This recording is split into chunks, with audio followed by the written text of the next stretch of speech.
Bismillahirrahmanirrahim. Assalamualaikum everyone. Thank you for giving me the opportunity to carry out my duties for the budget presentation this time. My name is Asmanira binti Murni. For this budget presentation session, I was assigned to be the speaker. Before that, let me introduce four honorable people consisting of YB Nurfati Urdina from Dungun, YB Nurdia Syaira from Ampang, YB Nurul Shazwani from Kuala Terengganu, and last but not least is YB Syahira from Shah Alam. For the budget presentation this time, the Ministry of Transport has been our choice for us to make the budget presentation. Two programs conducted under the Ministry of Transport were also selected for this budget presentation session, which is the first program is the Stage Bus Service Transformation Program, and the second program is the Unlimited Annual Pass for Public Transport. For further explanation relate to these two programs, it will be presented by four YBs that I have mentioned above, which is the first program, it will be presented by YB Nurfati Urdina together with YB Nurul Shazwani. Meanwhile, for the explanation of the second program, it will be presented by YB Nurdia Syahira together with YB Syahira. So let's start with the explanation of the first program, the Stage Bus Service Transformation Program, which will be presented by YB Nurfati Urdina together with YB Nurul Shazwani. Firstly, thank you to speaker for give my chance to elaborate for my program. Assalamualaikum, I am YB Fatin Urdina as the Dungu representative. In this technological era, bus service are vital for the community use as one of the primary types of transportation which provide the connectivity between the starting and ending point of the road. That is why the Ministry of Transport came out with the Stage Bus Service Transformation Program. This program will be implemented in Kuala Terengganu and will be run for almost 5 years. Firstly, the objective of this program is to monitor the operation of the stage bus to be more efficient and systematic. In Malaysia, there are 6 types of buses, namely stage bus, express bus, tour bus, chartered bus, school bus, and employee bus. But this program is only focused to the stage bus. Stage bus is a type of bus that does not simply concentrate on earning high profit, but at the same time to provide the community that live in undeveloped area have the opportunity to use the public transport services. That is why the Stage Bus Service Transformation Program is essential for the good of people, especially those who live in undeveloped area, to grab the opportunity to ride the stage bus, which is more efficient and systematic to be used. Okay, now let's move to the next part, which is activities. There are 3 activities that was implemented before, after, and during the program. The first activities is the information seeking. Information seeking process is vital in implementing the program. Throughout this activity, the Ministry of Transport is responsible to find and collect the data, feedback, and analysis about the stage bus service. Next activities is training for the stage bus operator. This training allows the stage bus operator to respond positively to the upgrade and transformation, which help them to operate the stage bus more efficiently and systematically. The last activities is promoting the stage bus. These activities help to raise the local people interest in using the stage bus service in the Kuala Terengganu. A few methods are used to promote the stage bus, such as through advertising in social media, billboards, newspaper, to ensure the local people and tourists are exposed and know the existence of the program. Next, let's go through to the function of the program. Firstly, the primary function of the program is to upgrade and transform the quality of the stage bus service to ensure the local people are interested in riding the stage bus, especially those who live in a developed area. The stage bus will be upgraded with the latest GPS tracking and monitoring system, and also will be equipped with internet facilities, mini iPad, and television. All of this transformation and upgrades will make the operation of the stage bus will be more efficient and systematic. The second function of the program is to increase the income of the stage bus operator. The newest transformation and upgrades to the stage bus service help to attract and gain more passengers in that area. If there are increase in a passenger that use the stage bus service, it will help the stage bus operator to generate more income in their life. It is because the income of the stage bus operator depends on the sales of the ticket purchased by the passengers. Last functions of the program is to improve the looks of the stage bus terminal. With this improvement, passenger will be more comfortable waiting for their stage bus. Such improvement is to paint the terminal wall and fix any broken seats at the terminal. Next, who is the target group that are we focus on this program. There are several target group under this program, which are the stage bus operator, which is the main one, the local people and the tourists. However, the focus of this program is limited to the people or stage bus operator who live in Kuala Terengganu. For the next part, what is the stages of implementation involved in this program? Firstly is the formulation stages. These are the stages for formulating objective and determining the strategies and means of reaching them. At the first stages, the Ministry of Transport together with the Land Public Transport Agency will organize a meeting to draft a framework that explain all the things that need to be prepared. In this meeting, the MOT will identify all the problems faced by the stage bus operator that could be the main reason of creating this program. After that, the Ministry of Transport will hold a meeting with the stage bus operator to get their approval regarding this program. During this meeting, the minister in charge will inform and disclose all the information to them. Next stages is implementation stages. This is the stages where the program is ready to be implemented in Kuala Terengganu. But before the implementation of the program, the opening ceremony will be held to officiate the stage bus service transformation program. The first process that will be implemented under this program is the installation of the GPS tracking and monitoring systems in 70 units of the stage bus. Following that, the stage bus will be equipped with the internet facilities, a mini iPad, television for the benefit and convenience of passengers who use the stage bus service. The third stages is monitoring stages. At these stages, the Ministry of Transport will directly visit the main site to see how the program implementation goes. The minister in charge and his staff will frequently monitor the progress toward achieving the objective of a program. If any mistake, problem or defect is found during these stages, the minister and his staff will conduct a meeting to discuss further the issue to ensure all the plan has been discussed are run effectively during the implementation process. The last stages is the evaluation stages. The evaluation process is essential to identify the strengths and weakness of a program that has been implemented. At these stages, the Ministry of Transport need to identify whether the program has successfully achieved the objective. However, if they fail to achieve the objective, the ministers in charge need to gather the information and feedback from the stage bus operator and the local people regarding this program. Okay, now for the last part is the estimations on the allocation spending on the program implementation based on two budget, which are the operational budget and development budget. In this program, the total allocation of the operational budget is 2,466,408. Meanwhile, for the total allocation for development budget incurred 5,876,000. Assalamualaikum warahmatullahi wabarakatuh. My name is Nurul Shazwani binti Amran. Today I want to explain about the 8 principles of OBBS related to the budget in the Stage Bus Services Transformation SBST program. For the first principle is the planning and constructing of the budget is based on program-based approach. Thus, based on the first program that was done, the SBST program, we have already planned and stated ideas related to the amount of budget needed with the time and cost of the program to be planned in these 5 years. The second principle is about roles and responsibility of MF, DPU, and PSD is examining ministry budget. These three actors have a role to see and check on the budget and progress that has been prepared.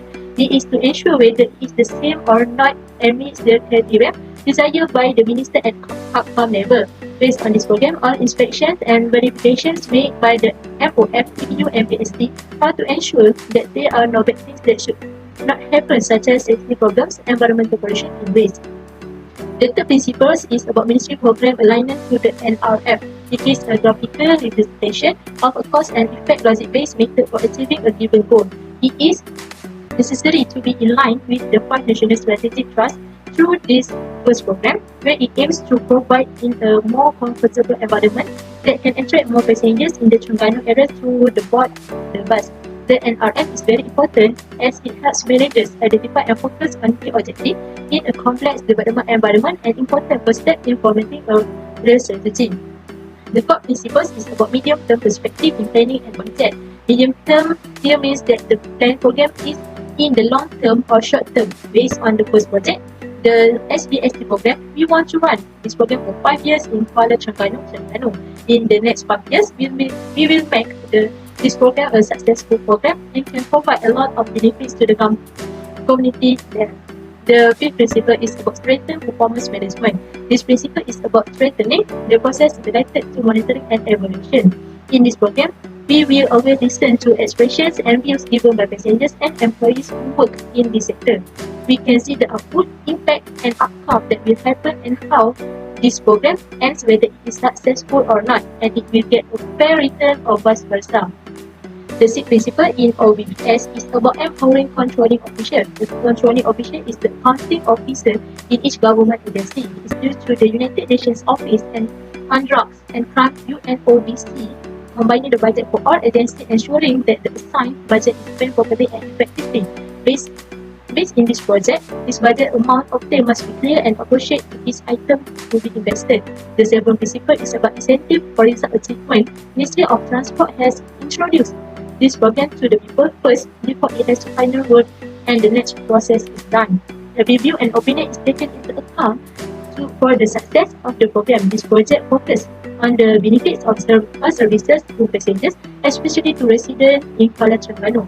All the additions made, such as placing a GPS unit on the bus to accommodate the safety of bus drivers and passengers, as well as other facilities such as the provision of caterings at the bus terminal to prevent passengers from starving.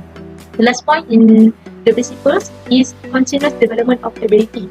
The continuous development and ability actually needed to ensure the sustainability of the principles and the practices of the OBB through the systematic training. Looking at the first program, where it is a program to upgrade the condition and facilities of buses for 70 buses coming in and out of Kuala Terengganu and 2 terminals here. Next is about the process.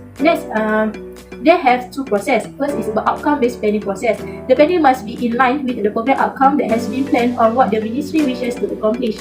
The process of planning starts with the development of a result framework that specifies the agreed output and expected outcome. The first program is SPST. This program is in line with the outcome-based planning process, which requires 5 years of planning to meet the ministry goals.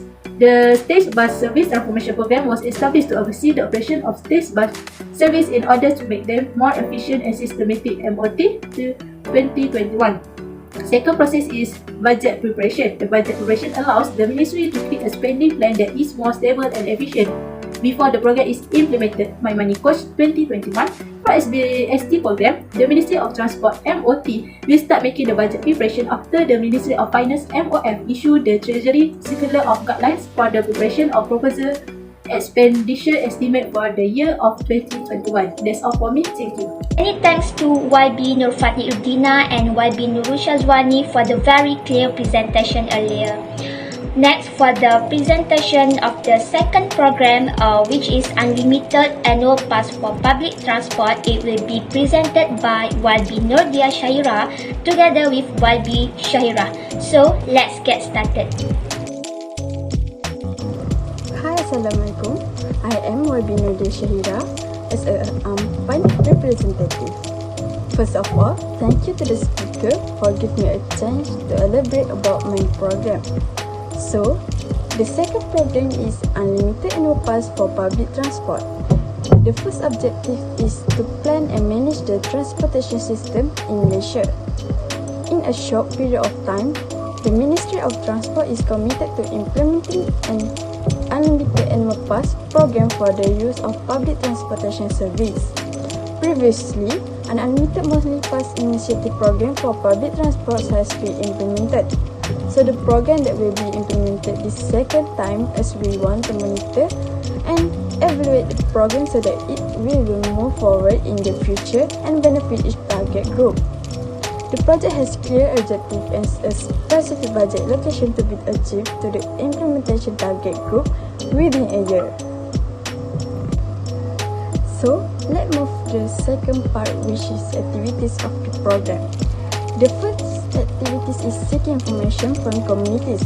The Ministry of Transport need to monitor public opinion on the idea of implementing unlimited annual public transport first for specific target group. Besides, the second activities is strategic planning.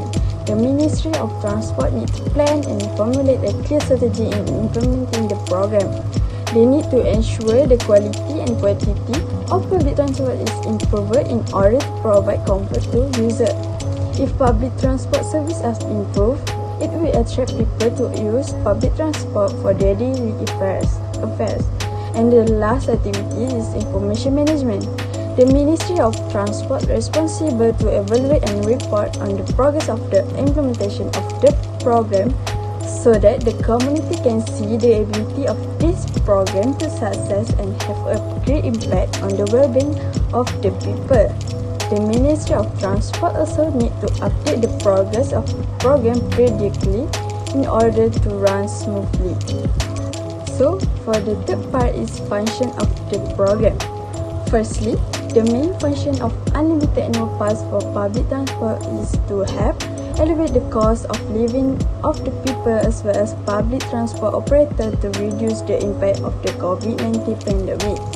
The implementation of this program will make almost half of the cost that consumers have to pay for the public transport fares can be saved, thus not burdening the people, especially during the COVID-19 pandemic. Secondly, the function of this program is to increase the number of public transport users in the Klang Valley under the supervision of Prasarana. The implementation of this program can further encourage the use of public transport for the community around the Klang Valley and definitely can reduce the problem of traffic congestion and reduce the rate of road accident. Thirdly, the function unlimited annual pass for public transport is to facilitate the affairs of the people by making one's payment a year. It will simplify and save user time from previous plans that have to be renewed on a monthly basis. So, the next is target group. The target group for unlimited annual pass for public transport program are for residents around the Klang Valley. The Ministry of Transport implement this program to help the people reduce the impact of the COVID-19 pandemic. For a fee of Rm360 per year, this pass offer unlimited travel for 365 days on all rapid KRA and bus network. It will also aim to encourage residents around the Klang Valley to use public transport as the main transportation to facilitate daily affairs. Thus, the implementation of this unlimited annual pass will ease the burden and hope can have a positive impact on consumer of some residents around the Klang Valley. So, the other part is stage of implementation of the program. There are 4 stages in implementation this program. For the first stage is formulation stage. For this stage, the Ministry of Transport will hold a meeting, collect data to implement this program. The second stage is implementation stage. This program can be implemented to Klang Valley residents. This program can help B14 citizens to afford the cheaper pass option and can lighten the burden of the Klang Valley residents who use public transport during the COVID-19 pandemic. The third stage is monitoring stage. During the monitoring stage, the Ministry of Transport along with Prasarana Malaysia Berhad will be monitoring the program and see how well it is implemented. The feedback from the annual pass user will be gained by the authoritative bodies during this stage. So for the final stage is evaluation stage. The final stage proposes to determine whether the unlimited annual pass program does bring benefit toward their user as well as knowing if the program is worthy of being extended. So the last part is estimation on the allocation spending on the program implementation based on 2 budget, which are the operational budget and development budget. In this program, the total allocation of operational budget is 1,179,1518 and the total allocation for the development budget is 2,150,000. So that's all from me. Thank you. Assalamualaikum warahmatullahi wabarakatuh. I am YB Shahira binti Asmuddin from Shah Alam, and I will be presenting to you about the principles of the outcome-based budgeting system for this program. The first principle of the outcome-based budgeting system for the unlimited annual pass for public transport program is to plan and construct budget based on a program-based approach. By planning and constructing the budget based on the program, we can use the budget to its fullest while avoiding wastage for the program. we will only plan and construct the budget based on the needs of the people and what is necessary for the program to be successful. The second principle that we applied for this program is the roles and responsibilities of the Ministry of Finance, Economic Planning Unit, and the Public Service Department. The roles of these three bodies are important in ensuring that the budget for our program is allocated properly. Aside from that, they will also look into the necessary items or services that are needed to be spent on, such as workers for transportation maintenance or new equipment. Thirdly, that every program has to contribute towards the National Research Framework. Our second program will follow this framework by helping to boost the economy. When citizens buy the passes, they can go to work or buy necessities, which will then contribute to the nation's economy.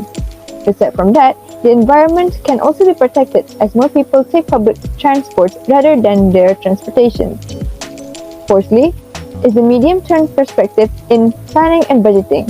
In creating the Unlimited Annual Pass for Public Transport program, we have applied this principle in creating its budget.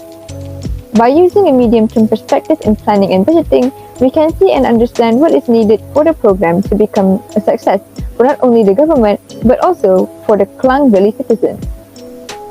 The fifth principle for the outcome-based budgeting system is to strengthen the performance in management.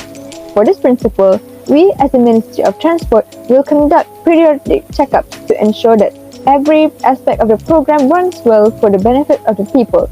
By doing these checkups, we will be able to strengthen our performance in managing this program. The sixth principle in the outcome-based budgeting system is to empower controlling officers for the program. In this program, we will have an officer from Prasarana to manage the programs as well as to empower him by giving him the power to do so. The controlling manager will manage the resources for the programs and ensure that it is used properly. For example, he will check if the public transports are properly maintained so that it runs well. The next principle is the incentives for result achievement. The main incentive for this program is that we aim to lighten the burden of Klang Valley citizens during the COVID-19 pandemic. With the Unlimited Annual Pass for Public Transport program, we can lighten their financial burden by offering yearly passes instead of monthly passes. The results we aim to achieve is to see that the citizens being able to enjoy the pass while saving money. Lastly is the principle for continuous development of the ability. The continuous development of the ability will be focused on all parties involved in this program. In this program, the development of ability is mainly on the ability to conduct maintenance work on the public transport and other services related to this program. Skilled workers are needed to do such work so that the program will run smoothly and resources will not be wasted on less skilled workers. The next slide is about the processes of the outcome-based budgeting system. The first process in creating a budget is by planning the outcomes based on a program. The outcome for the Unlimited Annual Pass for Public Transport program is to have the Klang Valley citizens to use the passes while saving money. Before that, we will gain enough information from local communities to know what they need and create the budget based on the Ministry Result Framework, where the latter will play a part in linking the monitoring process with the target set in this program. The second process is by preparing the budget. Like the first program, the second program will also need a budget preparation so that the resources will be spent properly. Without the budget preparation, there will be an overspending of budget which will lead to wastage. The creation of the budget will help us in avoiding that matter, as you know what is needed to be spent for the program to become a success. Examples of necessities for this program is workers for maintenance, poses, and new pieces of equipment. I would also like to thank YB Nordia Shahira and YB Shahira for the very clear presentation earlier. I think the budget presentation is complete so far. Many thanks to everyone involved because together we succeeded for this budget presentation session. That's all from me. Thank you.